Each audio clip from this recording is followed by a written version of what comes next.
د ډیورن فرضي کرښې او سرحدي سیمو د اوسیدونکو د ستونزو حل په موخه یوه کمیټه جوړه شوې ده. اسلامي امارت څنګه د افغانانو زړونه خوشحاله کړل او کوم دوه زبردست کارونه یې ترسره کړل، بشپړ او مکمل جزئیات را سره په ویډیو کې وګورئ. د اسلامي امارت مرستیال ویان ملا حمدالله فطرت وایي چې د اعلی قدر امیر المؤمنین حفظه الله د حکم پر اساس د سرحدونو، قومونو او قبایلو چارو وزیر ملا نورالله نوري په مشرۍ د ډیورنډ فرضي کرښې او نورو سرحدي سیمو د خلکو ستونزو د حل په موخه یوه کمیټه جوړه شوې ده.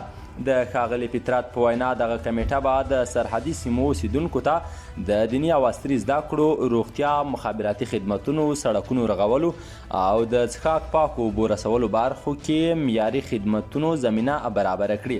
ډیورنډ فرضي کرښه په افغانانو یوه تپل شوې کرښه ده او هیڅ افغان یې هم په رسمیت نه پیژني.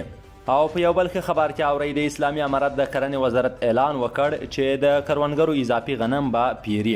د اسلامي امارت د کرنې او مالدارۍ وزارت اعلان وکړ چې له کروندګرو څخه به اضافي غنم اخلي او د بازار د نرخ د کنټرول لپاره به یې ذخیره کوي.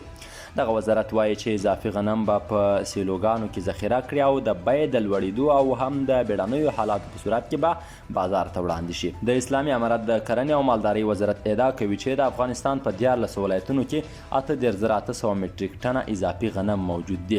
دغه وزارت د معلوماتو له مخې کندوز، تخار، بدخشان، سمنګان، هرات، کندهار، فراه، بلخ، سرپل، فاریاب، نیمروز او بادغیس ولایتونه د اضافي غنمو د تولید ظرفیت لري. د نن پلس یوټیوب چینل قدرمنو لیدونکو دوه تازه او ښه خبرونه مو همدومره و. تر بیا هم په پاک او مهربان خدای سپارم. ښه وختونه.